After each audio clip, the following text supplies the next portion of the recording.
Pemirsa, untuk mengetahui situasi terkini di kediaman Febri Adriansyah, sudah terhubung bersama kami jurnalis iNews Steven Patinama.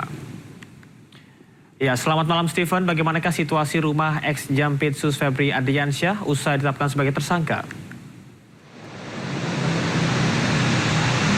Baik, selamat malam Camar dan juga pemirsa. Untuk update terkini pada malam ini, memang kondisi dan situasi di rumah atau kediaman dari mantan Jampitsus Febri Ardiansyah yang ada di belakang saya ini memang sampai saat ini bisa saya gambarkan kondisinya masih sama seperti pagi hingga sore tadi ya.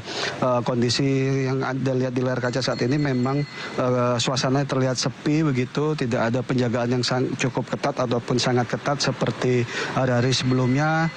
Di rumah yang berlantai 2 ini memang sampai malam ini memang tidak ada kegiatan yang secara signifikan begitu seperti pada Rabu malam yang kemarin yang sempat didatangi oleh sejumlah penyidik dari Korps Pemberantasan Tindak Pidana Korupsi Polri dan juga Direktorat Tindak Pidana Khusus Polda Metro Jaya.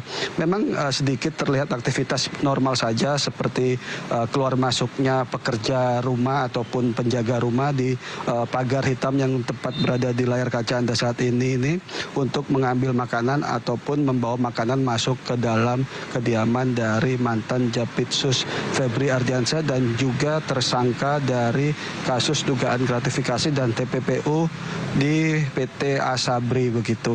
Untuk pengamanan sendiri memang di sekitar kediaman juga sudah tidak terlihat adanya pengamanan yang cukup berarti seperti sebelumnya di mana ada sejumlah pengamanan dari unsur TNI. Untuk malam ini memang tidak ada lagi pengamanan itu pasca dirinya mengundurkan diri sebagai Jaksa Agung Muda Pidana Khusus Kejaksaan Agung Republik Indonesia. Untuk saat ini memang kita tengah menunggu begitu apakah akan dilakukannya penggeledahan ataupun pencarian terhadap Febri Ardiansyah, karena saat ini kita ketahui pada konferensi pers yang pada sore hari tadi yang dilakukan oleh Korps Tipikor dan juga Kejaksaan Agung menyebutkan kasus ini telah dilimpahkan kepada pihak Kejaksaan Agung RI. Begitu Camar. Ya, Steven, apakah nantinya akan agenda khusus yang akan dilakukan? Mungkin Anda mengetahui informasi dari Kejagung ataupun juga pihak dari Jampitsus ataupun juga polisi, apakah besok akan ada giat terkait dengan apa yang akan dilakukan, misalnya penggeledahan di lokasi-lokasi lain? Baik, untuk informasi tindak lanjut dalam kasus yang melibatkan mantan Jampitsus Febri Ardiansyah ini memang sampai saat ini saya bersama awak media yang ada di kediaman Febri Ardiansyah ini memang belum mendapatkan informasi berarti begitu ya terkait apakah akan ada kembali penggeledahan ataupun kedatangan dari pihak Polri ataupun di Reserse Kriminal Khusus Polda Metro Jaya ke kediaman Febri Ardiansyah. Namun karena pelimpahan perkara ini telah dilimpahkan ke pihak Kejaksaan Agung, itu berarti maka perkara ini sepenuhnya ada di tangan Kejaksaan Agung RI yang kemungkinan akan melakukan penyelidikan atau penyidikan lanjutan di sejumlah tempat termasuk di kediaman Febri Ardiansyah ini, namun kita belum mengetahui kapan hal itu akan dilakukan. Camar.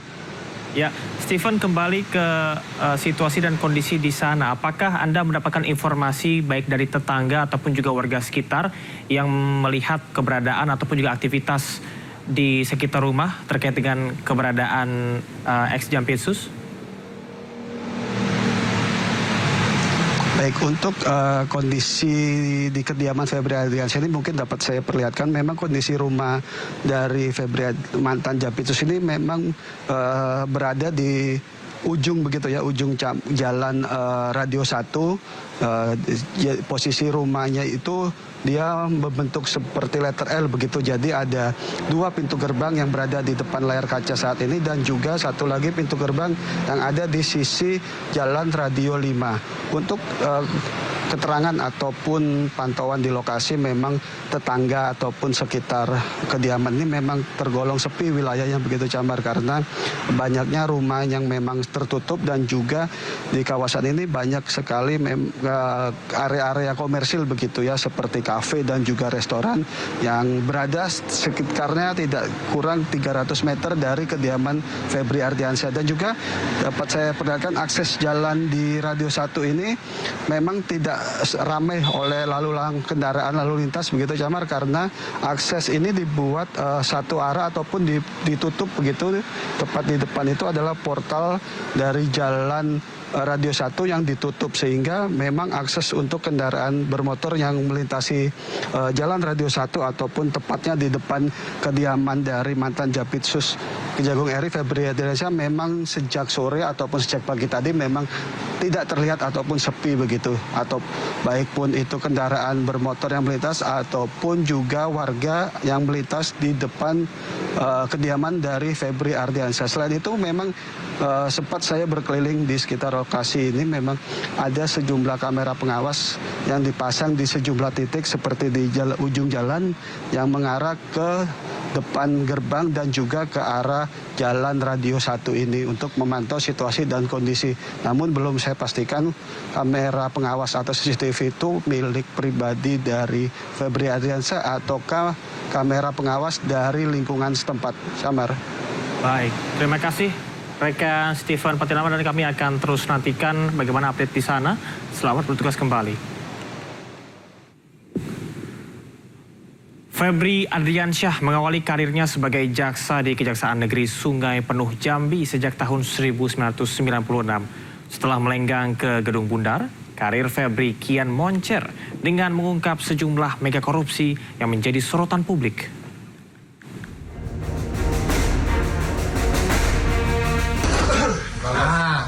Kami yakin dapat dipertanggungjawabkan.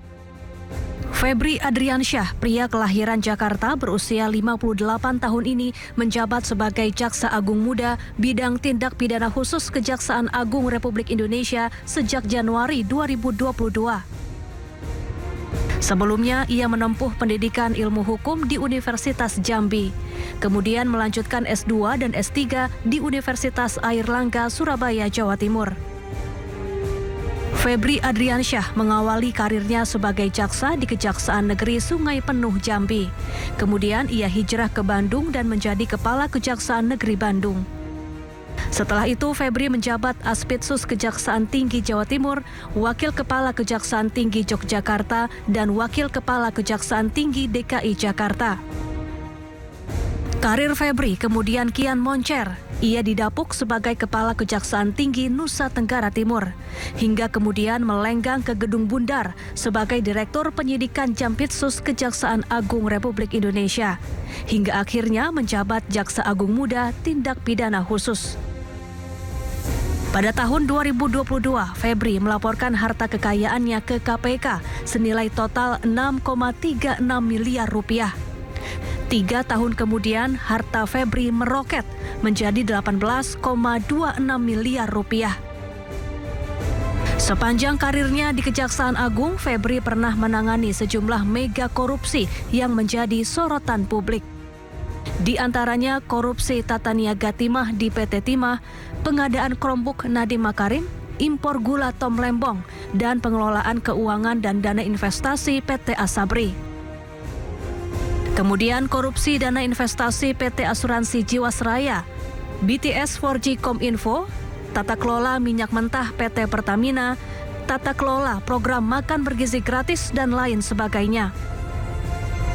11 Juli 2026, Jaksa Agung Sanitiar Burhanuddin disebut menerima surat pengunduran diri Febri Ardiansyah dari jabatan Jampitsus Kejagung.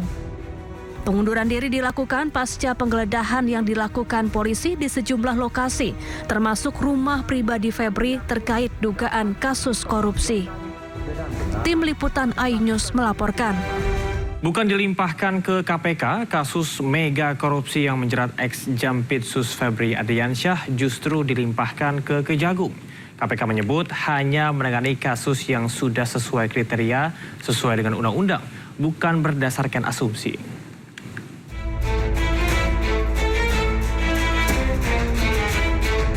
Setelah menetapkan ex-Jampitsus Febri Ardiansyah sebagai tersangka korupsi batubara, Asabri dan Krakatau Steel, polisi langsung menyerahkan kasus Febri ke Kejaksaan Agung. Polisi menyebut pelimpahan kasus Febri ke Kejagung dilakukan demi mempercepat 3 kasus mega korupsi yang tengah menjeratnya. Yang pertama, kita telah sepakat dengan Kejaksaan Agung bahwa penanganan Polri, penanganan penyidikan terhadap 3 perkara telah dilimpahkan ke Kejaksaan Agung dalam rangka untuk sinergitas yang tadi telah disampaikan oleh PLT Jampitsus. Pertanyaan lalu mengemuka, kenapa kasus yang menjerat ex-Jampitsus Febri tidak dilimpahkan ke Komisi Pemberantasan Korupsi atau KPK? Deputi Penindakan dan Eksekusi KPK Asep Guntur Rahayu mengatakan KPK hanya bisa mengambil alih perkara jika sudah memenuhi kriteria yang telah diatur dalam undang-undang, bukan berdasarkan asumsi. Kalau diambil alih gitu ya, itu ada tahapannya, mulai dari komunikasi, kemudian koordinasi, kemudian disupervisi dulu gitu ya, baru nanti disesuaikan dengan klausul yang ada di pasal 10A ayat 2 ya. Nanti rekan-rekan silahkan baca Undang-Undang nomor 19 tahun 2019 tentang KPK. Jadi tidak bisa misalkan kita dengan asumsi sendiri, misalnya tadi ya kita berasumsi bahwa wah ini gak mungkin lah, pasti perkaranya macet gitu kan, dan lain-lain pasti susah, itu kan asumsi. Nah, kita harus menghargai seluruh upaya yang dilakukan oleh aparat penegak hukum dalam melaksanakan penegakan hukum tindak pidana korupsi.